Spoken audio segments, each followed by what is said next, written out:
जय हिंद साथियों।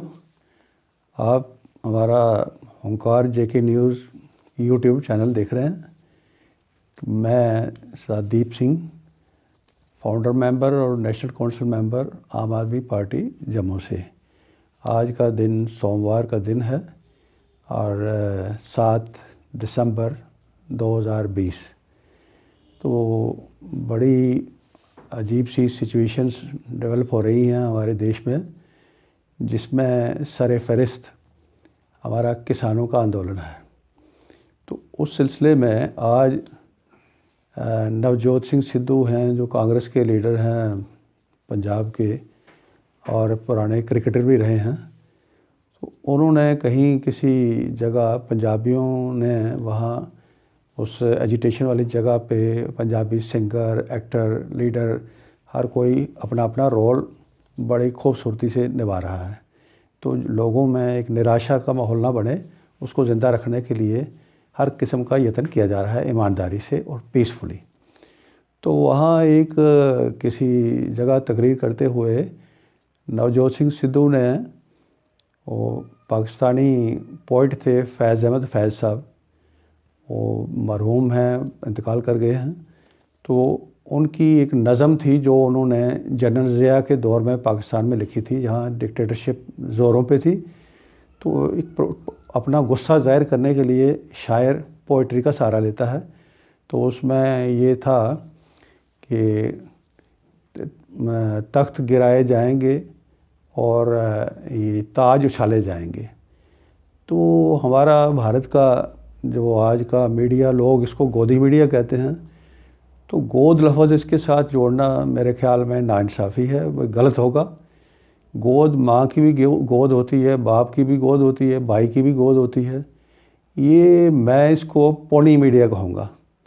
पोनी भी एक शरीफ जानवर होता है, लेकिन उसकी फितरत होती है कि वो शराफत से जिस रास्ते पे कोई लगाए मालक सवार, तो उस लाइन पे चलता है। तो उस बात पे इस पोनी मीडिया ने आज बड़ा एतराज़ उठाया कि भाजपा के लोगों ने सिद्धू से सवाल किया कि यहाँ कौन सा जनरल ज़िया है और कौन सा जनरल याहिया खान है, तो सिद्धू साहब बताएं। तो साथियों, ये अपने आप में बड़ा रबिश किस्म का सवाल है, बकवास किस्म का सवाल है। जबकि मेरे ख़्याल में एक आम आदमी इस हकीकत से वाकिफ़ है कि वो शायर ने पाकिस्तान के जनरल ज़िया के दौर में लिखा था। अगर वैसा ही दौर हमारे मोदी सरकार ने यहाँ खड़ा कर दिया है, तो वो शायर की लाइनें सुन के भाजपा इतनी क्यों घबरा गई? ये अपने आप में सोचने वाली बात है। भाजपा की कायरता किस तरीके से दिखने में आ रही है। तो उसमें साथियों, आज क्या है, किस किस्म का जो रिसेंट सिचुएशन है दिल्ली में, वो आपने देखा कि पिछले 2 महीने पंजाब के, हरियाणा के किसान एक भाईचारा, जो बड़ी बड़ी नेशंस होती हैं, हमारे भारत के लीडर भी, इन पर तो बेईमानी का ठप्पा लग चुका है। ये बेईमान और खुदगर्ज इतने हैं, ये हर तकरीर में, हर जगह, हर फंक्शन में कौमी यकजहती का नारा देते हैं। भाई, लोगों को मिल के रहना चाहिए, बहुत अच्छी बात है। तो एक अच्छे काज पे हरियाणा के, पंजाब के, यूपी के, राजस्थान के किसान इकट्ठे हुए, उस पर इनको कितनी तकलीफ़ हो गई। उन्होंने उस एकता को, अच्छा होता ये उस एकता से खुश होकर उसको अप्रिशिएट करके उनकी बातें फ़ौरन मान लेते। इनका कमीनापन देखिए। इन्होंने एक फितना फैलाने की कोशिश की कि ये जो पंजाब के फार्मर हैं ये खालिस्तानी हैं। अब ये हद है बेईमानी की और ख़ुदगर्जी की। उन्होंने पहले तो 2 महीने पंजाब में पीसफुल प्रोटेस्ट किए, हरियाणा में भी पीसफुल प्रोटेस्ट हुए। अब मजबूरी में वो लोग वहाँ गए। वहाँ जाके पिछले, आप लोग वाकिफ़ हैं खबरों से, मेरे ख्याल में 6-7 मीटिंग्स उनके साथ हो गई हैं। और ये सरकार इतनी निकम्मी, इतनी बिकी हुई सरकार है कॉरपोरेट हाउसेस के पास। इन्होंने अभी तक उस मामले को लटकाया हुआ है। अब कल किसानों की जो जथेबंदियां हैं, उनकी तरफ से भारत बंद का आह्वान किया गया है और हर आदमी किसी न किसी तरीके से किसानों के साथ जुड़ा हुआ है। हम उम्मीद करते हैं कि सबका कंट्रीब्यूशन होगा और इस सरकार के मुंह पर एक ज़ोरदार तमाचा लगना चाहिए। और इनको बाहर पूरी दुनिया में इनकी जगहसाई हो रही है, लोग इनको ताना दे रहे हैं, जगह जगह बाहर भी प्रोटेस्ट हो रहे हैं। तो ये उसको गलत रंग दे के उन इनोसेंट लोगों के काज को डिफीट करने का काम कर रहे हैं। लेकिन हमारा मानना है सच में जहाँ सच होता है वहाँ खुदा होता है, रब होता है।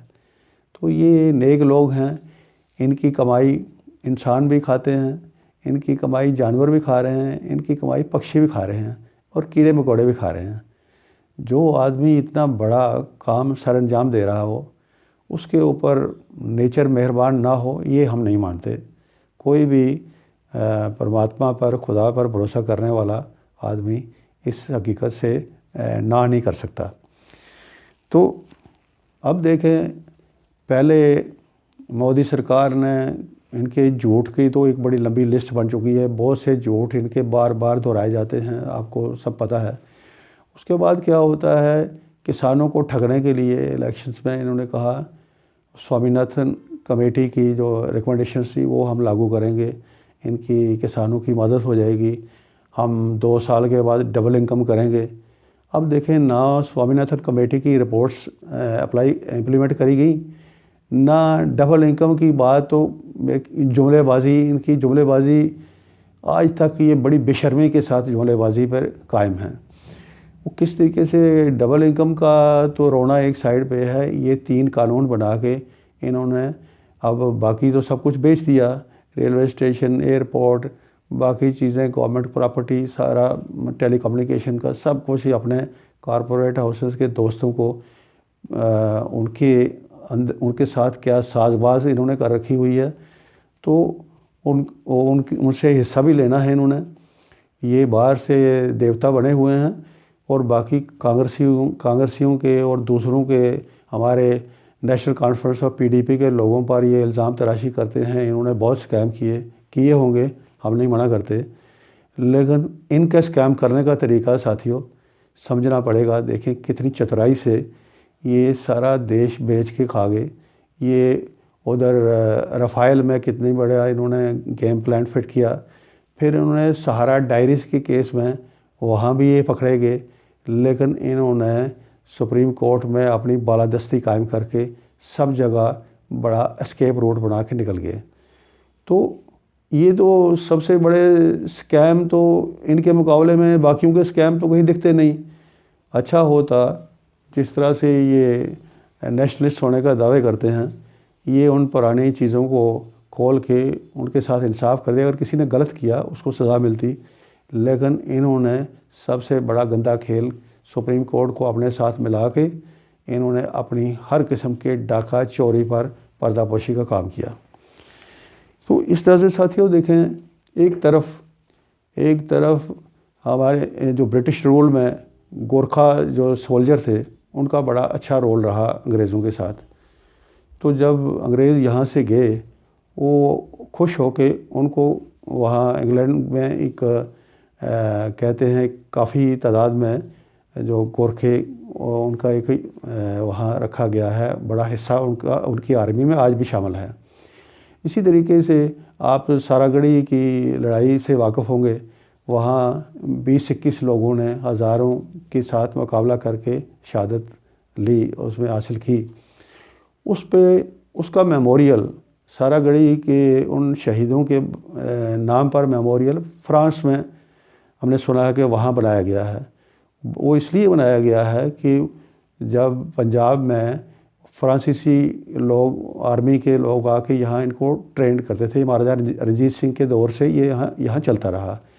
तो उनको इस बात पे खुशी है कि हमारे सिखाए हुए लोग, थोड़े लोग इतनी बड़ी लड़ाई लड़ गए। हमारे यहाँ क्या होता है, पंजाब, हरियाणा ये एक ही इलाका था। यहाँ से जंग आज़ादी में 2-3% पंजाबियों की आबादी थी, उनका 80% से अबव कंट्रीब्यूशन है उस आज़ादी की लड़ाई में। अब जैसा हमारे आम आदमी पार्टी के लीडर हैं संजय सिंह जी, उन्होंने अपनी तकरीर में कहा कि अच्छा होता ये मोदी और अमित शाह जैसे लोग और आरएसएस के लोग जो खुद माफ़िया मांग के भाग आए थे, ये एक दफ़ा जाते अंडमान निकोबार काला पानी की जेल पे, वहाँ लिस्ट लगी हुई है, जो वहाँ कैद रहे, उम्र कैद भुगती, कई मारे गए, इनको शर्म आनी चाहिए। शहीद भगत सिंह पंजाब के थे, शहीद उधम सिंह पंजाब के थे, पंजाब के लोगों ने एयरफोर्स में, आर्मी में किस जगह देश का साथ नहीं दिया। तो ये लोग एक क्या डिमांड है, कोई डिमांड नहीं, ये अपने उस कारपोरेट हाउस के साथ जो सौदाबाजी सब कुछ बेचने का काम, उस लालच में इन्होंने इनकी किसानों की जायज़ मांगों को इस तरीके से ख़राब करके रख दिया। तो ये अपने आप में निंदनीय है। हम इसको सबको कंडेम करना चाहिए, हम भी कंडेम करेंगे, सबको कंडेम करना चाहिए। दूसरा साथियों ये है, हमारे देश की जो एलीट क्लास है वो कोई 10-15% से ज़्यादा नहीं है। सबसे बड़ी हम समझते हैं कि कल्प्रेट इस सारी खराबियों में उनका बहुत बड़ा रोल है, उनका बड़ा नेगेटिव रोल है। वो लोग चाहे अच्छी तनख्वाह लेते हैं, चाहे एस्टेब्लिश बिजनेस करते हैं, चाहे किसी तरीके से करते हैं, वो एलीट क्लास एक पढ़ाई लिखाई भी, नॉलेज भी रखती है, लेकिन वो इतनी मक्कारी पे उतर गई है कि वो इन गंदे लोगों का साथ देने के लिए इनके साथ शाना बशाना खड़ी रहती है। आज देखें 90%, 85-90% जो भारत के लोग हैं गरीब हैं। अब रोटी खानी है, सब ने खानी है, इंसान की मजबूरी है। तो उसमें जो आटा कहाँ जा रहा है, चावल कहाँ जा रहा है, दालें कितनी महंगी हो गई हैं, कभी इन बेशर्मों ने ये नहीं देखा कि गरीब आदमी, मिडिल क्लास आदमी को दाल रोटी खानी मुश्किल हो रही है। एक वो दौर था, सस्ता दौर था, हमारे बड़े सुनाते थे, कहते थे दाल जो निभे नाल, जो साथ देती है। आज वो दाल रोटी खानी मुश्किल हो गई है।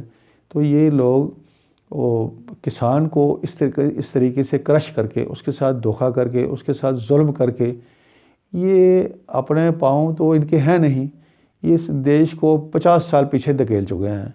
अब इस वक्त भी ये जो डमी एलीट क्लास है हमारी, इसको शर्म ना आई, ये ना जागी, इसने अपना लीडिंग रोल प्ले ना किया, ये बदकिस्मती होगी।